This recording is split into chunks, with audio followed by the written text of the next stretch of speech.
Bon, j'ai un gros rendu très chiant qui est en train de se faire sur l'ordi là-bas, du coup je me suis dit que j'allais faire une vidéo pour pas que je m'ennuie et parce que je sais vraiment pas quoi faire. Aujourd'hui, mesdames et messieurs, nous allons parler d'objectifs. Les objectifs. Oui!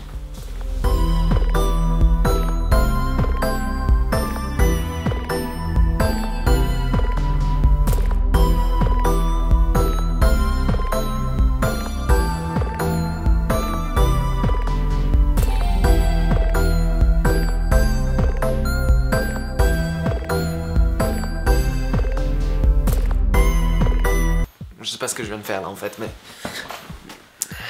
C'est quoi un objectif? C'est ce genre de petit bidule rigolo, hein, c'est un machin en verre, comme ça, hein, comme vous pouvez le voir, il y a du verre. Et il y a des lentilles, hein, donc du verre, hein, comme ça, et la lumière elle va dedans et elle va sur le capteur, sinon c'est flou.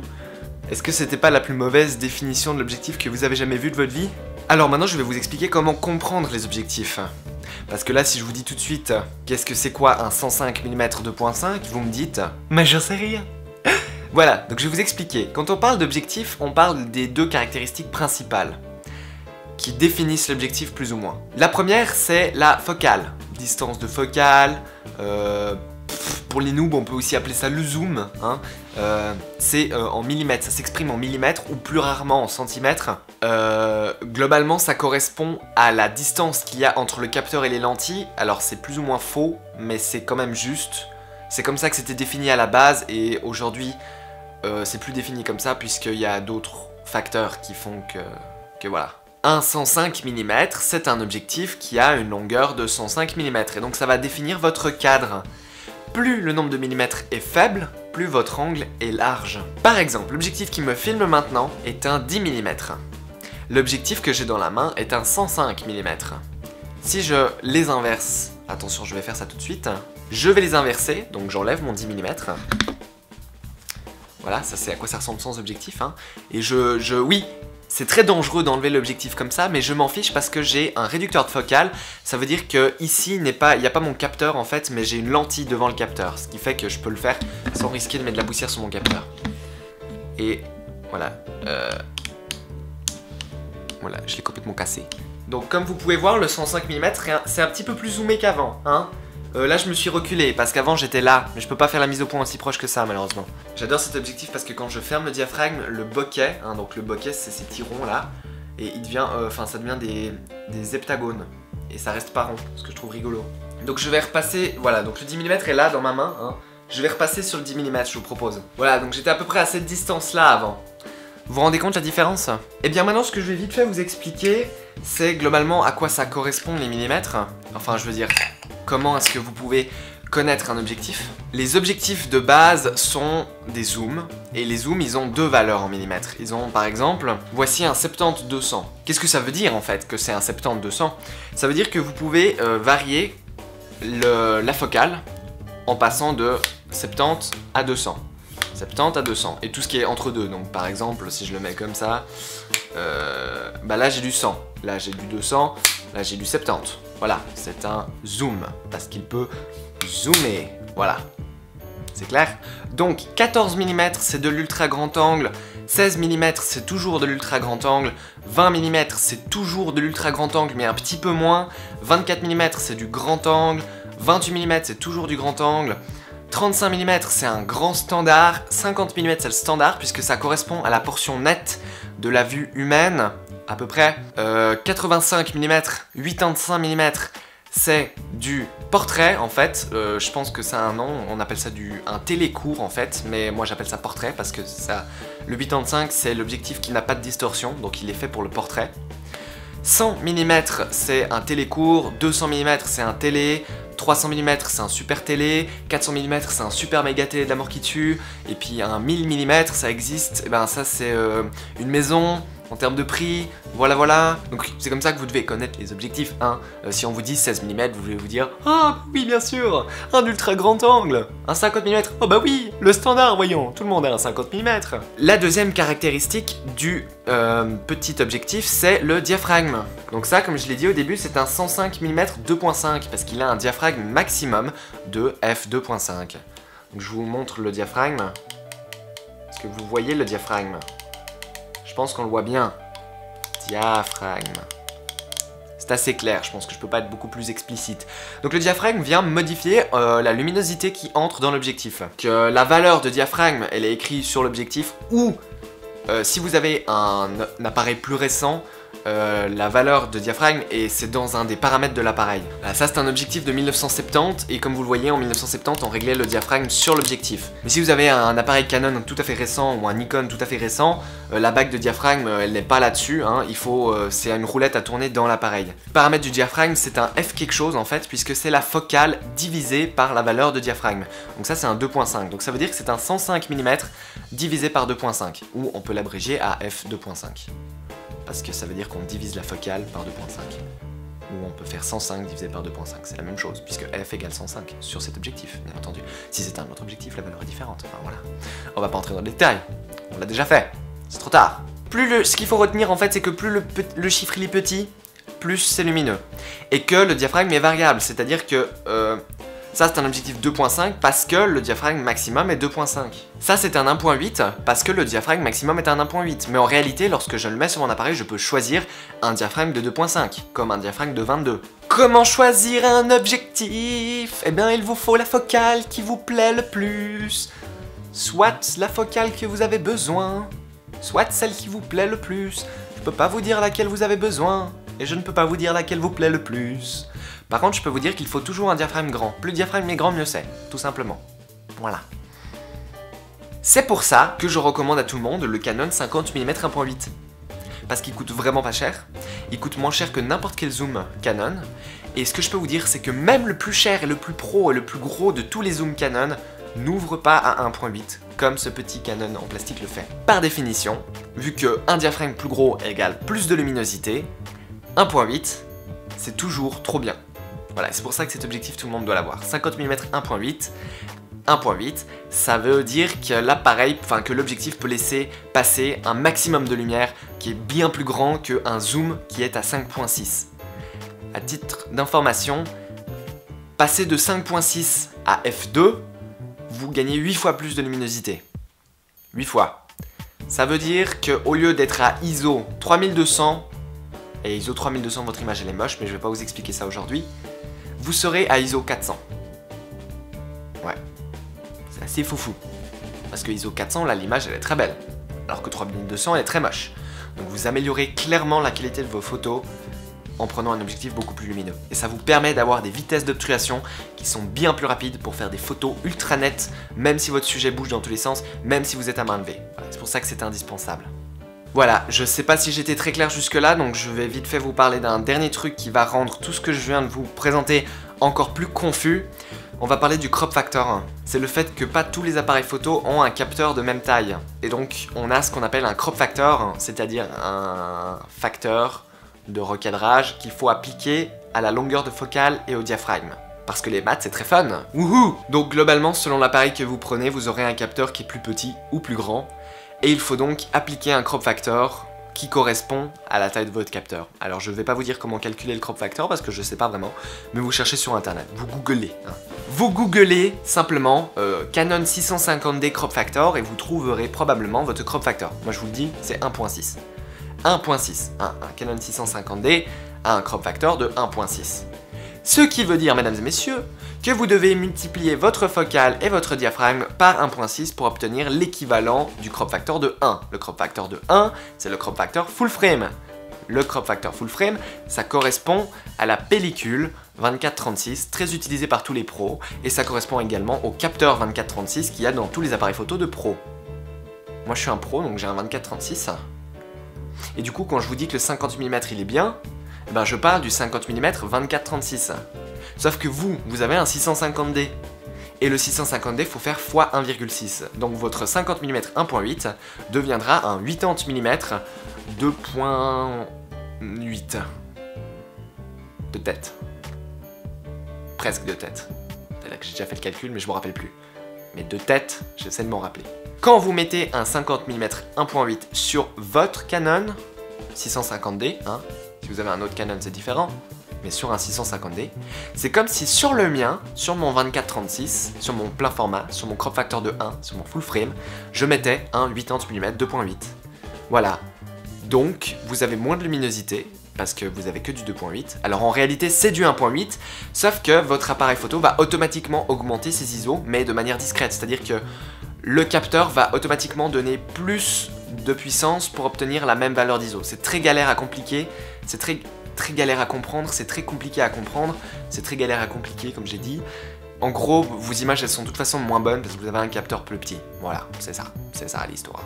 Vous pouvez même, si vous avez vraiment que ça à faire, multiplier les ISO par le crop factor. C'est-à-dire que votre Canon 600D, hein, x 1,6, 650D, pardon, x 1,6, bah vous pouvez faire x 1,6 vos ISO. Donc quand vous faites une photo à ISO 800, vous aurez la même qualité que si sur moi et mon capteur 24-36, je faisais une photo à ISO 2000. Voilà. Donc c'est pour ça que les plus petits capteurs, ils ont forcément une qualité d'image qui est un petit peu moins bonne. La différence, elle n'est pas énorme, mais elle est quand même là. Donc, du coup, au début, je vous ai dit que j'utilisais un 10 mm. Eh ben, je suis sur un appareil qui a un crop factor de 2. Donc c'est un 10 mm x 2, 20. C'est-à-dire que ce que vous voyez là, c'est probablement un 20 mm. Sauf que non, parce que je vous fais chier, parce que j'ai un réducteur de focale. C'est-à-dire que mon 10 mm devient un 7 mm. x 2, c'est un 14 mm. Donc ce que vous voyez là, c'est un équivalent de 14 mm. Et ça devient très compliqué. Voilà, il faut vraiment avoir envie d'apprendre tout ça par cœur. Et du coup, je vais vous laisser là. On va terminer ceci parce que je vais vous montrer les objectifs que j'utilise pour la photo et vous expliquer chacun à quoi ils servent pour que vous puissiez un peu mieux comprendre avec des exemples qu'avec juste des explications mathématiques très barbares, n'est-ce pas? Et dans une prochaine vidéo, on va parler de l'adaptation d'objectifs, c'est-à-dire mettre un objectif Nikon sur un appareil Panasonic en utilisant un réducteur de focale australien, Metabones. On va parler de ça dans un prochain épisode, mais vu que c'est un petit peu compliqué, je vous laisse revoir celui-ci 2 ou 3 fois encore pour comprendre un peu mieux, et éventuellement aller browser l'internet, hein, Google, c'est sympatoche, comme tout. Voilà, bisous. Vous pouvez également trouver sur internet des comparaisons de zoom, genre des gens qui comparent 25, 35 et 50 mm pour pouvoir voir si c'est zoomé plus ou moins, à quel point, est-ce que, voilà, bidule. Bref, bisous.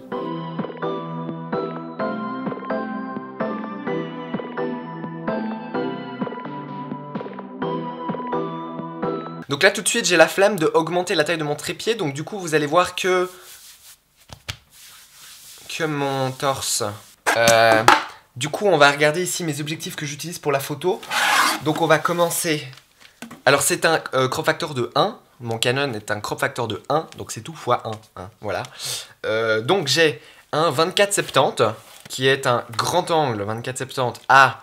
Non c'est un très grand angle, non un grand angle, c'est un grand angle 24 à 70 qui est un presque portrait, donc c'est un presque télé, court en fait, voilà. C'est un peu l'objectif de base. Si vous avez un 18-55 sur un crop factor de 1,5, ça revient à peu près au même. Voilà. Et c'est un 2.8.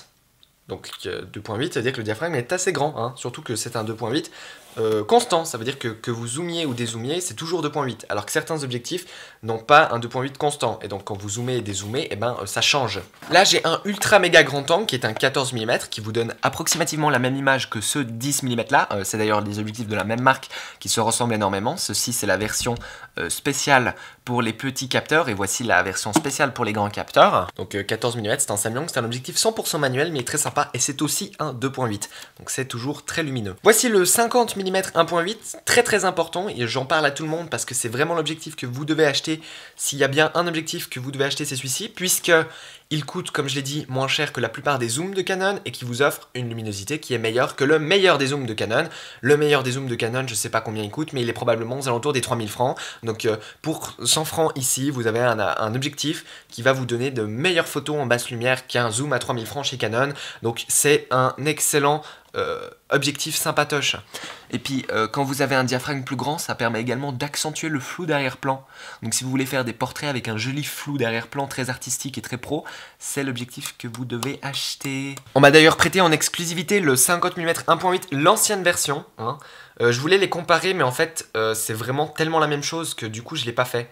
Celui-ci, bon, il a un pare-soleil, mais c'est vraiment la même chose, donc je ne vais pas le comparer en fait. Et voici le 85 mm 1.8 qui est également très très génial. C'est aussi un 1.8 comme celui-ci, mais c'est un peu plus pour les portraits parce que c'est 85 au lieu de 50. Voilà, ces deux objectifs sont très très similaires. C'est vraiment juste l'histoire du 85 mm qui permet de zoomer un petit peu plus loin. Et c'est aussi un objectif qui est très sympa et dont la qualité est très bonne, et le bokeh est très très très joli, hein. Ça veut dire que le flou d'arrière-plan est esthétique, c'est pas juste flou, c'est un flou esthétique. Voilà, quelque chose qui est des fois très recherché pour faire des jolis portraits avec un flou d'arrière-plan très esthétique, très très lisse en fait, très comme du beurre. Voilà, buttery smooth, if you know what I mean. I'm bad in English but I don't care. That's it. Welcome to the vlog. Welcome to the vlog. Welcome to the vlog.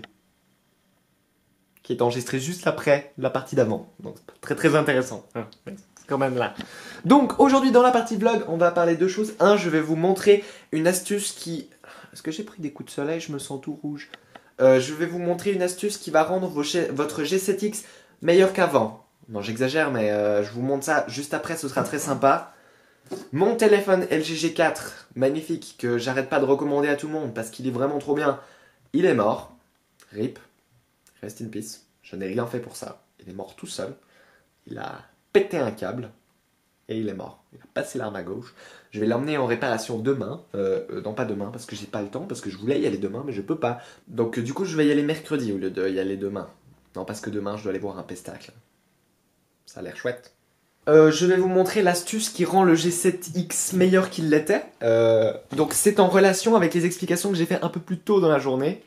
C'est-à-dire avant le générique de mi-épisode, n'est-ce pas?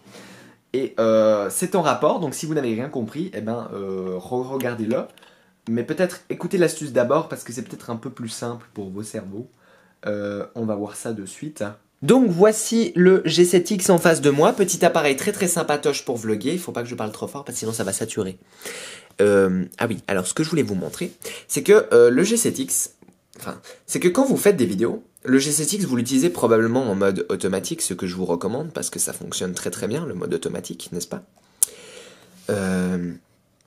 Quand vous filmez en automatique avec ce petit machin, ce qui se passe, c'est si vous filmez à l'extérieur ou en plein soleil, en fait dans un endroit où il y a beaucoup de lumière, comme en extérieur, ce qui va se passer, eh ben, c'est que il va automatiquement fermer son diaphragme.